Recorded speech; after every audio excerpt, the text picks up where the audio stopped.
এবার কিন্তু পুল করেছেন এবং তার হাতে যে পাওয়ার রয়েছে, বডি ব্যালেন্সটা করে এবার কিন্তু বল হাওয়ায় উঠে গেল, অনেক উপরে বল এবং শেষ পর্যন্ত সীমানার বাইরে।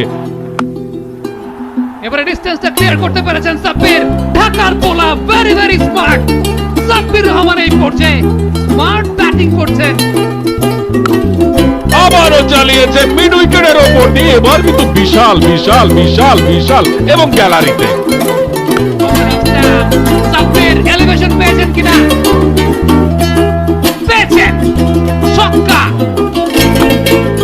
এইটা সেই রকম শট, শট। সাব্বির রহমান গেল গেল গেল ওই পারে। আবারও চালিয়েছেন